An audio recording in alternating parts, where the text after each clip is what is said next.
e vida eterna. Aleluia. Podeis assentar em nome de Jesus.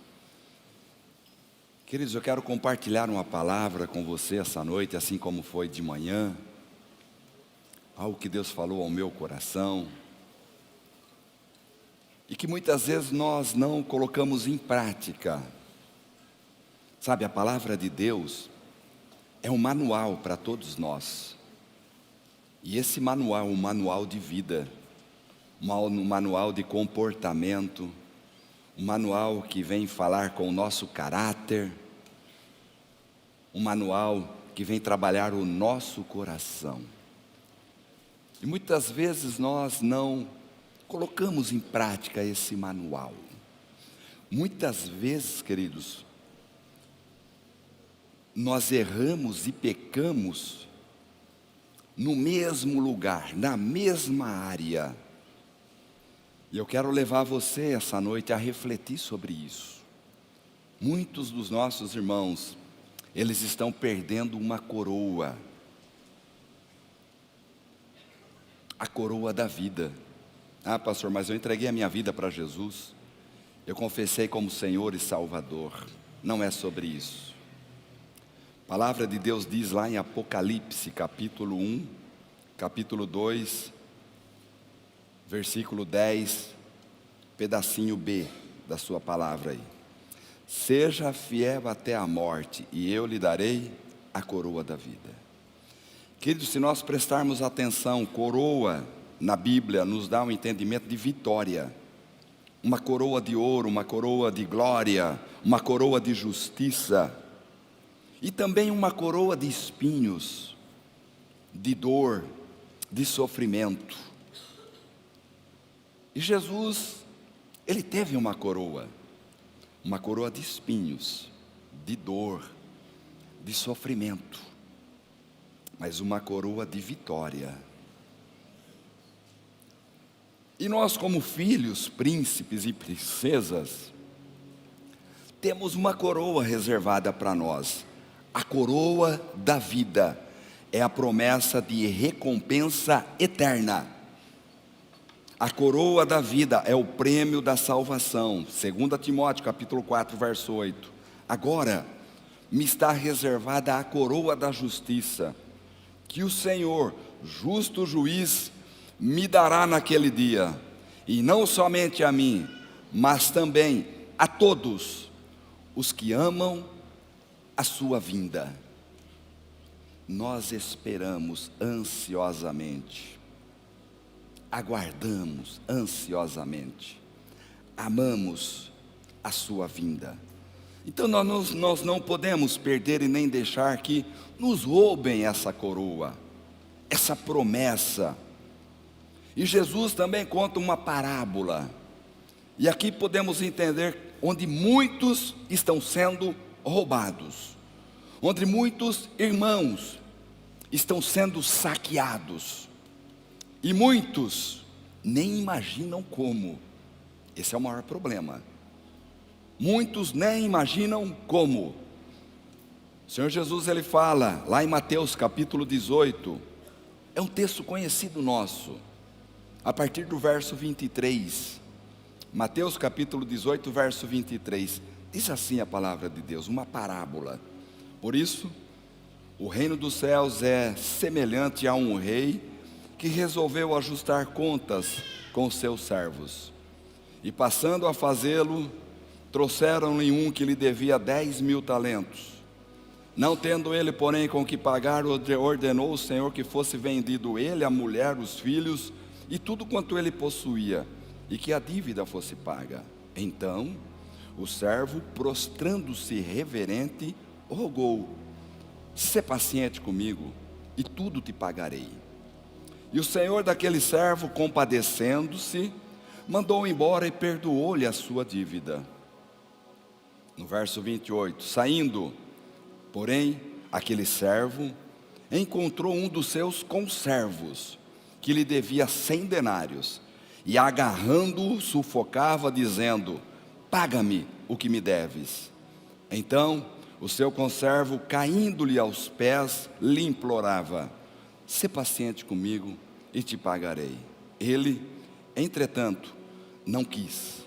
Antes, indo-se, lançou-o na prisão, até que saldasse a dívida. Vendo os seus companheiros o que se havia passado, entristeceram-se muito, e foram relatar ao seu senhor tudo o que lhe acontecera. Então o seu senhor, chamando-o, lhe disse: servo malvado, perdoei-te aquela dívida toda, porque me suplicaste. Não deverias tu, igualmente, compadecer-te do teu conservo, como também eu me compadeci de ti? E indignando-se, o seu senhor o entregou aos verdugos, até que lhe pagasse toda a dívida. Assim também meu Pai celeste vos fará, se do íntimo não perdoardes cada um a seu irmão.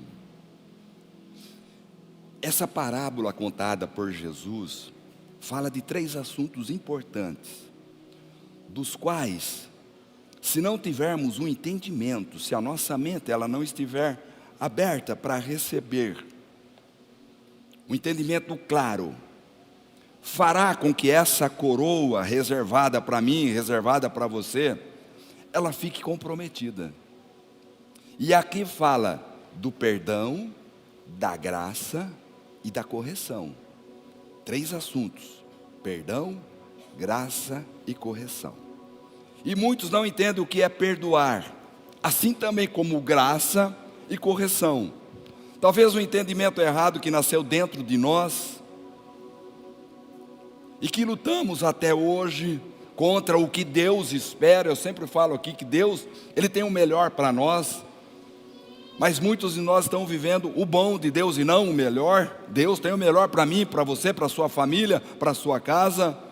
E nós precisamos abrir mão de alguns conceitos, de algum conhecimento humano, algumas tradições, para receber aquilo que o Espírito Santo, Ele tem, Ele quer ao nosso coração. Muitos ainda estão amarrados por pensamentos errados, doutrinas em relação ao amor e ao perdão, e não estão vivendo o melhor de Deus, porque Deus tem o melhor para essa vida também. E quando falamos de perdão, automaticamente nós lembramos da graça, porque a graça de Deus me alcançou, a graça de Deus te alcançou, a graça de Deus nos alcançou e nos salvou. Deus perdoou aquilo que nós fizemos. Então a graça é aquilo que eu não mereço. Eu não mereço. Eu recebo de Deus algo que não mereci. Ao me dar algo que eu não mereço, Deus não leva em conta o meu pecado e a minha culpa. Queridos, tem muitas pessoas presas ainda na alma, um sentimento de culpa, um peso, e isso faz com que a nossa coroa também seja comprometida. Então 3 coisas básicas que a Bíblia nos ensina, e que ainda conflitam em nosso coração: perdão, graça e correção. Dúvidas, e que estamos perdendo a nossa coroa por causa disso. E é sobre isso que eu quero falar com você essa noite. Primeiro ponto: quando salvos, nos tornamos alvos do perdão e da graça de Deus. Quando salvos, nos tornamos alvo do perdão e da graça de Deus. Efésios capítulo 2, verso 5. E estando nós mortos em nossos delitos, nos deu vida juntamente com Cristo. Pela graça, sois salvos. O apóstolo Paulo diz que não precisamos mais viver sob o poder do pecado, queridos. Jesus, Ele levou sobre si todos os nossos pecados. Então não há necessidade mais, não precisamos mais viver sob o poder do pecado.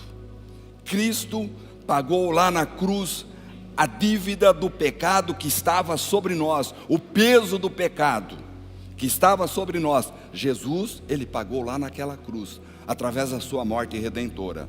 Então cada um de nós que somos salvos, nós experimentamos o perdão de Deus. Ninguém aqui foi salvo por ser bonzinho, de maneira alguma. Você não foi salvo porque é bonzinho, não. Será que Deus olhou para você, para nós, e viu que éramos tão bonzinhos e disse: vou salvá-lo porque é bonzinho? Não, a nossa natureza é pecadora. Os nossos pecados contribuíram para o sacrifício de Jesus. A Bíblia diz que todos pecaram e carecem da glória de Deus.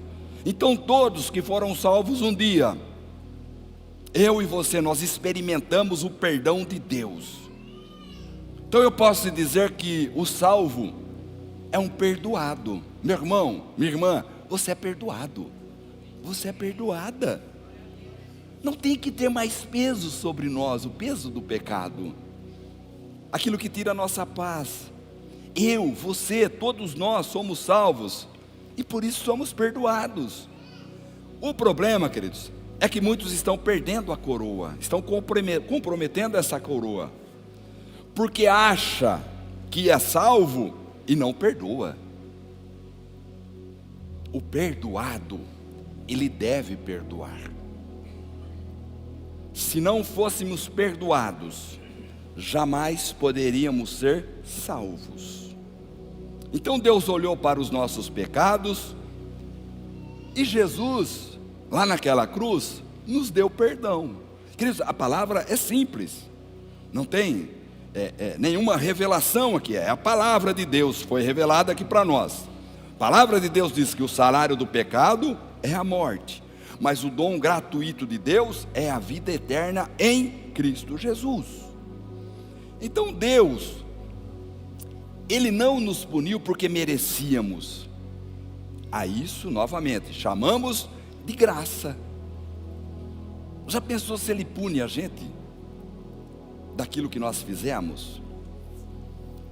O apóstolo Paulo diz: porque pela graça sois salvos, mediante a fé. O problema, queridos, é que nós estamos punindo os outros. Assim como acabamos de ler aqui nesse texto, o servo que fez com o seu conservo. E é aí que nós estamos sendo roubados. A gente quer o perdão, mas a gente não perdoa. É um pequeno detalhe que faz toda a diferença. Nós somos bons para punir os outros. Eu recebo de Deus aquilo que eu não mereço, perdão e graça. Por que o seu irmão do lado não pode receber também? Você acha que você é mais bonzinho que o outro? Então a fé, quando a gente crê aqui, isso me leva no arrependimento. Tudo isso nós já sabemos, como eu disse, mas nós estamos sendo roubados por causa das nossas ações, por causa do nosso comportamento, por causa das nossas atitudes. Mesmo arrependido, o que eu mereço é condenação, sabia disso? Ah, pastor, eu me arrependi. Não, o que você merece é condenação. Está arrependido.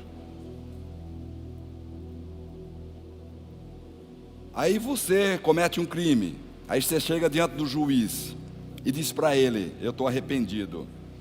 Você vai ficar livre da condenação? Não. Mas Jesus, Ele nos livrou da condenação. Ele foi condenado no nosso lugar.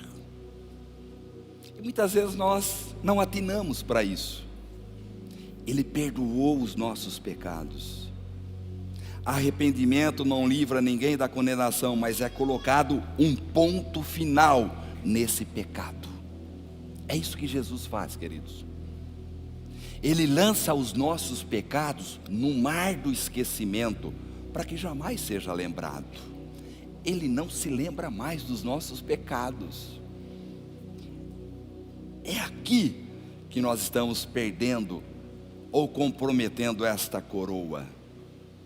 A palavra de Deus diz que aquilo que o homem semear, ele também vai colher. Então, queridos, quer uma dica? É melhor você agir antes, para não se arrepender depois. Faça isso. É melhor você pensar bem antes de falar algo que machuque alguém. Combinou? É melhor você falar bem antes de falar algo que machuque alguém. Rimou. É aqui que nós pecamos mais. Através da nossa boca, através da nossa língua, através do nosso coração de pedra.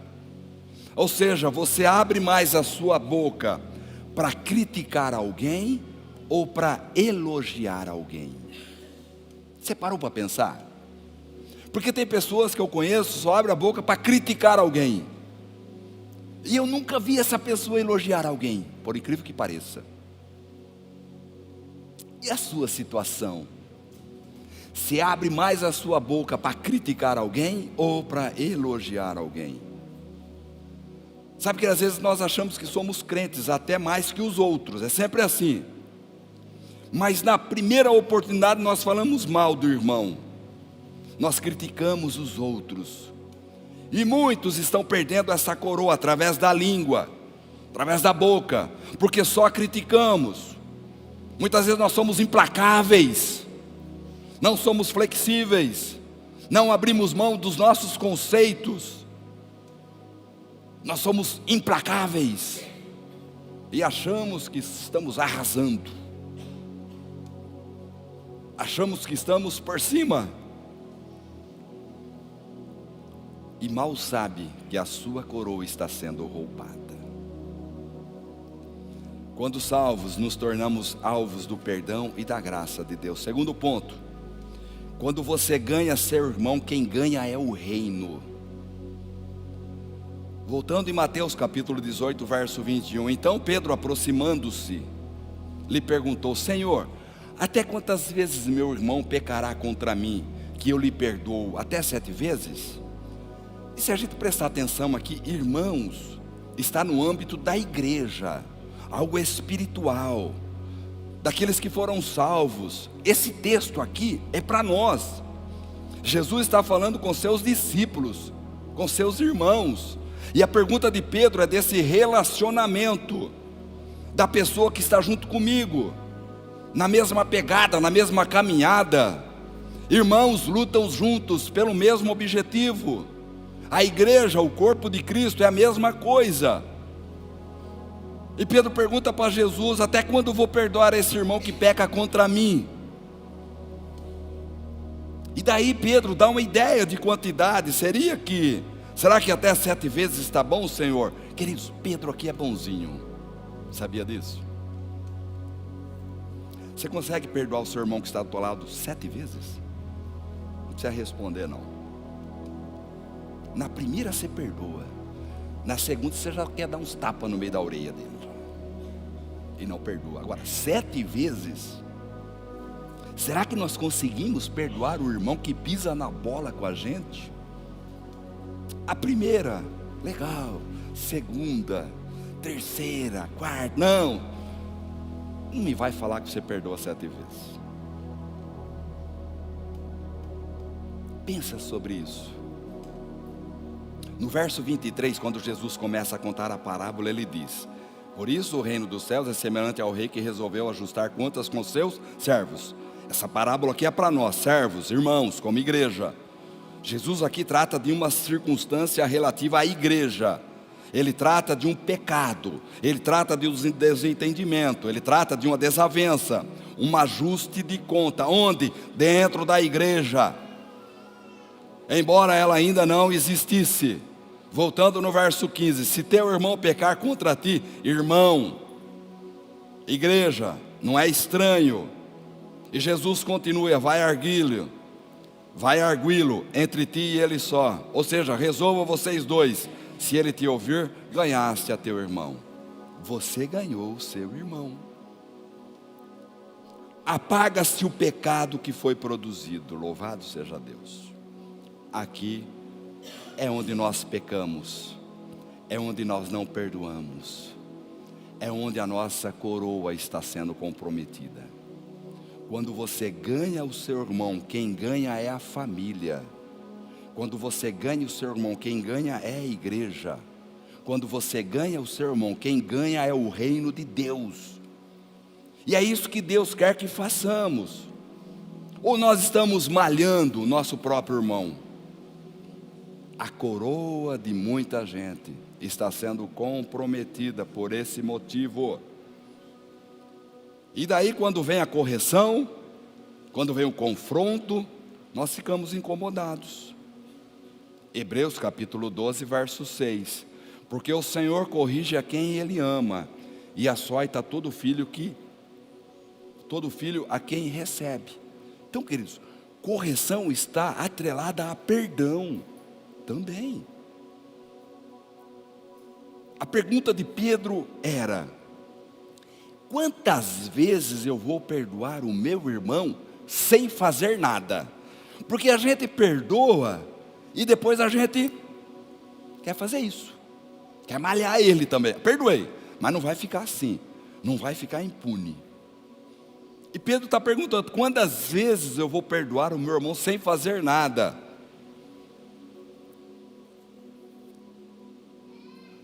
Esquecendo o que ele já fez. 7 vezes está bom, né, Jesus? E Jesus responde: não é o bastante, é 70 vezes 7. Então veja que perdão não ignora a tentativa de correção. Quando você se arrepende genuinamente, presta atenção, querido, quando você se arrepende genuinamente, você é corrigido. E isso é obra de quem? Do Espírito Santo. Ah, pastor, perdoar é simplesmente esquecer, eu não consigo. Essa é a dificuldade de muitos, onde muitos estão perdendo, comprometendo a sua coroa. Eu perdoo, mas eu não esqueço. Alguém já ouviu essa frase ou não? Ou só eu que ouvi? Eu perdoo, mas não esqueço. Queridos, quando você perdoa genuinamente, você é tratado, você é corrigido, você é confrontado. É isso que nós precisamos. Perdão, graça e correção. Aquilo que nós ignoramos não é tratado. Aí eu perdoo, da boca para fora. Mas toda hora vem: esse cara pisou na bola. Você está sofrendo com isso. Fala para o seu irmão: para de sofrer. Fala para ele. Fala para ele: me perdoa, é mais fácil. Então aquilo que nós ignoramos, aquilo que é ignorado não é tratado. Deus me perdoou e continua tratando de mim até hoje. Até hoje. Porque eu erro, eu peco, eu piso na bola. E Deus me perdoa e continua tratando de mim até hoje. Sabe por que o Espírito Santo nos incomoda? Porque Ele não quer que te roube a coroa. Ele é o maior interessado. É o Espírito Santo. De novo, perdão, graça e correção, eles andam juntos. O que Jesus queria dizer com esse número 70 vezes 7? Ele quer dizer para sempre. Até quando você viver, até quando você for gente, até quando você estiver aqui. Queridos, nada se resolve por si só. Tudo que a gente não trata, piora. O perdão é uma questão de obediência. Eu obedeço, eu perdoo. Na igreja de Atos, a igreja primitiva, havia temor em cada coração. E dia a dia o Senhor acrescentava os que iam sendo salvos. Na igreja de Atos havia temor a Deus, respeito ao próximo, respeito à família, uns para com os outros, valores e princípios inegociáveis. E o que deve motivar esse perdão? Obediência. Eu, graças a Deus, eu não tenho nenhuma dificuldade em obedecer, em perdoar os outros. Nenhuma, queridos. Só isso já seria o suficiente. Obediência. Só isso já seria o suficiente. Obedeço porque Deus está mandando. Como o mundo seria bem melhor se todos nós obedecêssemos. Como seria tão melhor. E Jesus ainda está a dar os motivos para obedecer. Olha, Pedro, Você vai ter que perdoar sempre.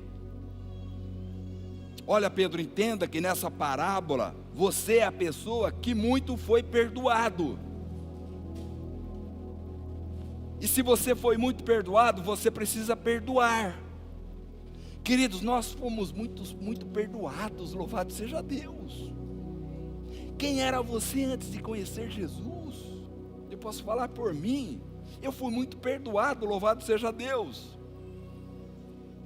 Terceiro ponto, nós precisamos perdoar, pois necessitamos do perdão. Perdão é necessário, queridos. Nós precisamos, necessitamos, e aí vem o verso 24. E passando a fazê-lo, trouxeram um que lhe devia 10.000 talentos. Não tendo ele, porém, com que pagar, ordenou o Senhor que fosse vendido ele, a mulher, os filhos e tudo quanto ele possuía, que a dívida fosse paga. Ou seja, chegou o primeiro da fila, e o seu senhor resolveu ajustar as contas. Ele chega com uma dívida de 10.000 talentos. Naquele tempo, o talento era uma unidade de medida. Ele servia para medir dinheiro ou peso. Se fosse peso, poderia ser usado para ouro e prata. E eu fiz as contas aqui em dinheiro. Eu fiz uma matemática aqui. E que hoje, esses 10.000 talentos dá em torno de 2 a 30 bilhões de reais. Essa era a dívida do camarada, do servo. Vamos colocar em média aí 10 bilhões. Essa era a dívida do servo para com o seu senhor, 10 bilhões de reais. E a ilustração de Jesus é que a nossa dívida com ele é impagável. Jesus, ele pegou pesado nessa história. E se o servo não tivesse esse valor, deveria vender ele, a mulher, os filhos e todos os seus bens. Exemplo trazendo para mim hoje, eu seria vendido, não sei quanto que eu valho, não devo valer muito não. Teria que vender a minha esposa, a Neiva, o Vitor que está em outro lugar aí, um cachorro que está meio doente lá, está com um problema na pele lá, não vale muito também não. Nem se pegar o Murilo e a Thalita também, não vai valer muito, não vai valer tudo isso aqui, 10 bilhões. Mas a situação do camarada é essa, está complicada, e olha o que ele faz, no verso 26. Então o servo, prostrando-se reverente, rogou: sê paciente comigo, e tudo te pagarei. Queridos, quanta paciência é preciso para alguém pagar 10 bilhões de reais? Quanta paciência é preciso? E nós, eu e você, nós agimos assim. Prometemos tantas coisas para Deus e não cumprimos, e a nossa coroa é roubada, trazendo para nós hoje, a nossa dívida com Jesus é quanto?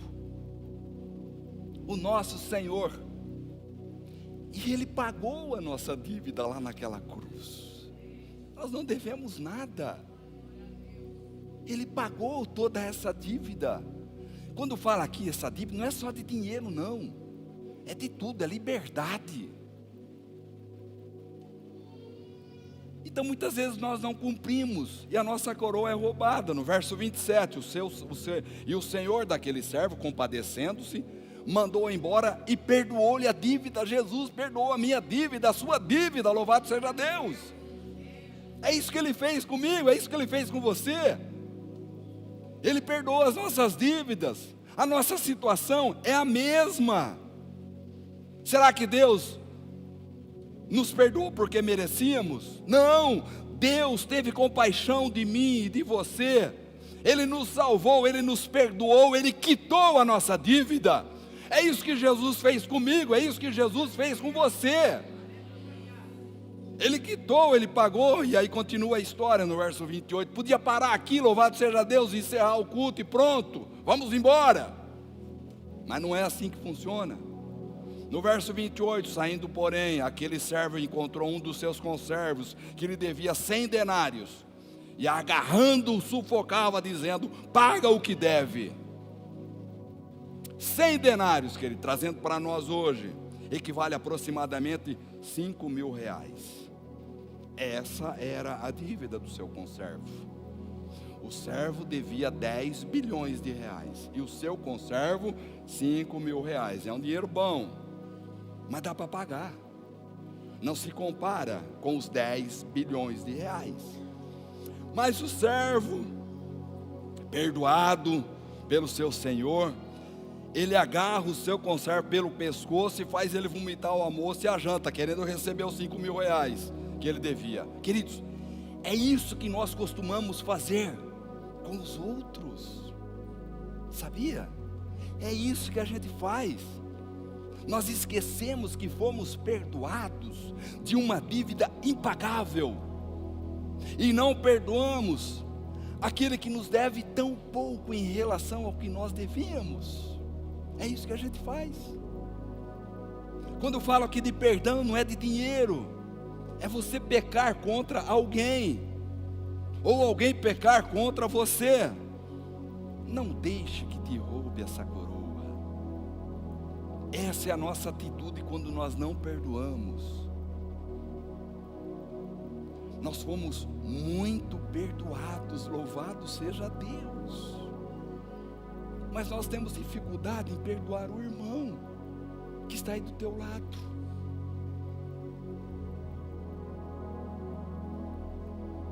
Você consegue olhar para ele e pedir perdão para ele? Me perdoa. Mas tem que ser algo profundo, algo do fundo do coração.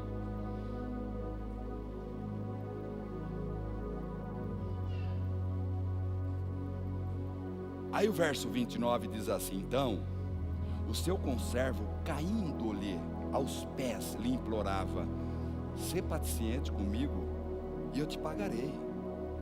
Assim como o servo fez com o seu senhor: sê paciente comigo e te pagarei. Ele foi perdoado. E o seu conservo faz a mesma coisa com o servo: sê paciente comigo e te pagarei. O conservo fez o mesmo discurso que o servo fez, e mesmo assim ele não perdoou. Implacável. Deixa de ser implacável, meu irmão. Deixa de ser implacável. No verso 30, ele entretanto não quis. Implacável. O servo não quis perdoar. Isso é vontade. Perdoar é vontade. O problema é que tem gente que não tem vontade de perdoar. Antes, indo, se o lançou na prisão até que saudasse a dívida. O servo pega o seu conservo e lança na prisão até saldar a dívida. Queridos, nós estamos aprisionando pessoas. Pessoas que um dia erraram com a gente,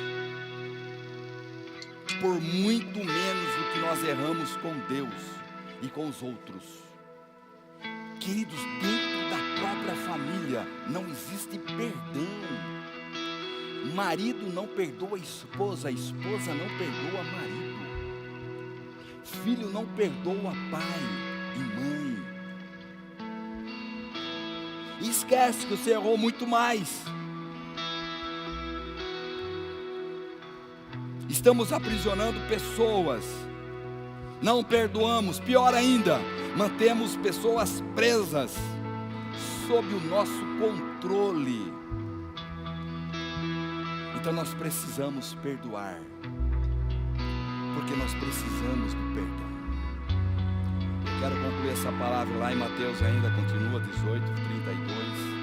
Então, o seu Senhor, chamando-o, lhe disse: servo malvado, eu perdoei aquela dívida de 10 bilhões, porque você suplicou. Não devias tu igualmente compadecer-te do teu conservo, como também eu me compadeci de ti? Isso aqui é para mim e para você, meu irmão. Jesus, ele me perdoou. Jesus, ele te perdoou. Por que nós não perdoamos quem nos ofendeu? E aqui vem um alerta. No verso 34. E indignando-se o seu senhor, o senhor daquele servo que devia 10 bilhões de reais, o entregou aos verdugos, até que lhe pagasse toda a dívida. Verdugo significa o torturador. Aí o pastor já está pegando pesado agora, é a palavra de Deus. Você tem que perdoar. Cuidado com o torturador. Fala pro seu irmão, cuidado com o torturador aí, ó.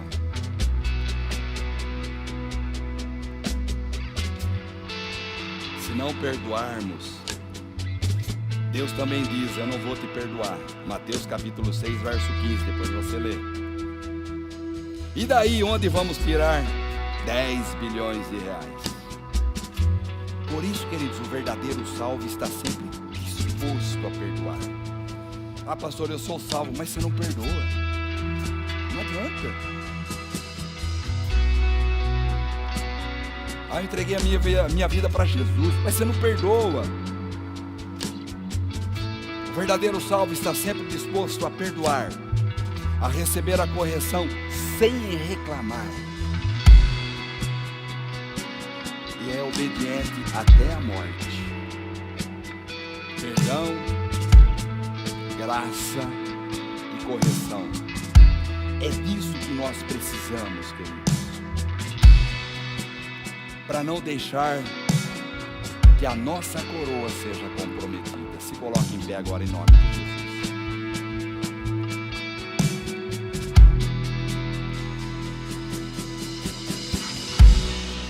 Reflita sobre esta palavra. Qual é a sua situação? Será que alguém pisou na bola com você? Você é implacável, você não perdoa. Feche os seus olhos e pensa sobre isso. Jesus, Ele me perdoou, Ele te perdoou. Ele pagou uma dívida muito maior que 10 bilhões.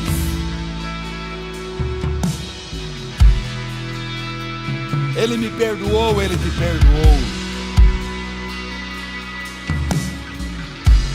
O que te impede de perdoar o irmão que está aí do teu lado? Ah, pastor, ele pisou na bola comigo 1, 2, 3 vezes. Pedro deu o número, 7 vezes é suficiente? E Jesus diz, não, 70 vezes 7 é apenas um número, mas significa para sempre, pelo resto da vida. Aí eu pergunto para você, meu irmão, como igreja, para mim, essa pergunta: por que nós temos dificuldades em perdoar o irmão que pisou na bola conosco? Ah, eu não mereço, Jesus merecia. Às vezes nós achamos que somos tão bonzinhos, não somos. Jesus pagou lá naquela cruz a nossa dívida, toda a nossa dívida. E o camarada, ele pisa na bola com você por tão pouco. E você não perdoa.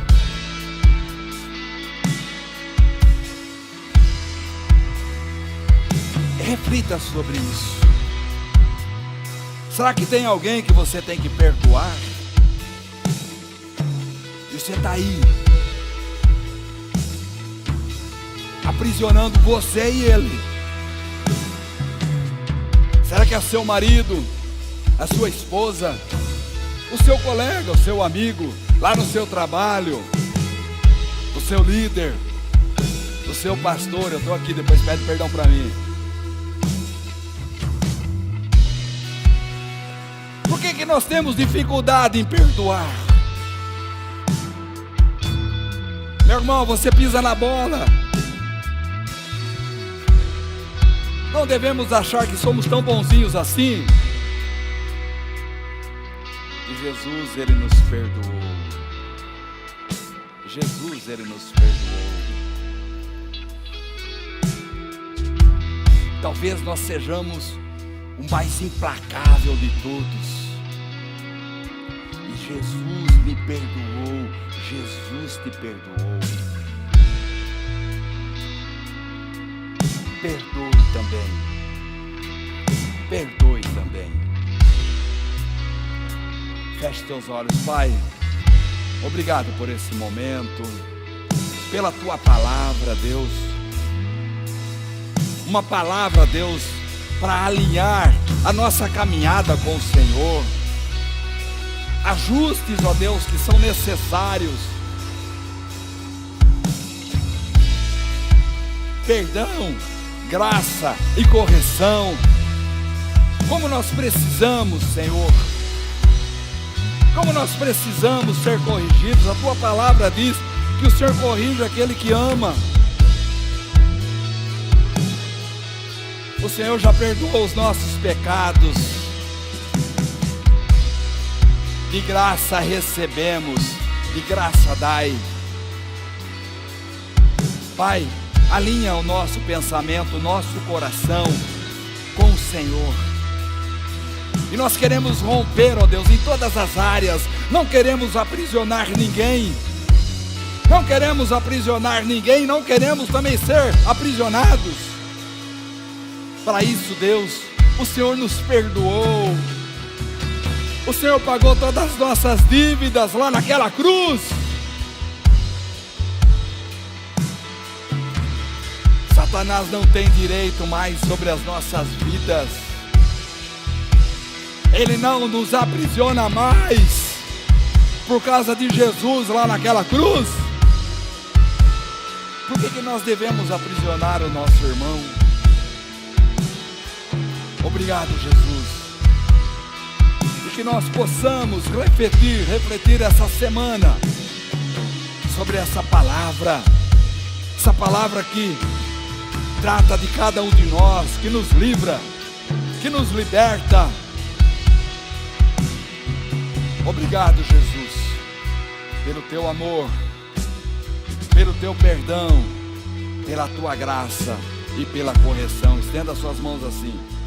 Que a graça do nosso Senhor Jesus Cristo, o amor do Deus o Pai, a comunhão e a doce consolação do Espírito Santo seja uma realidade não só hoje, mas pelo resto de nossas vidas. O povo de Deus diz: Deus abençoe em nome de Jesus, uma semana abençoada. Dê um abraço bem apertado aí com o seu irmão que está do teu lado. Fala assim para ele: me perdoa. Fala para ele. Está encerrado em nome de Jesus.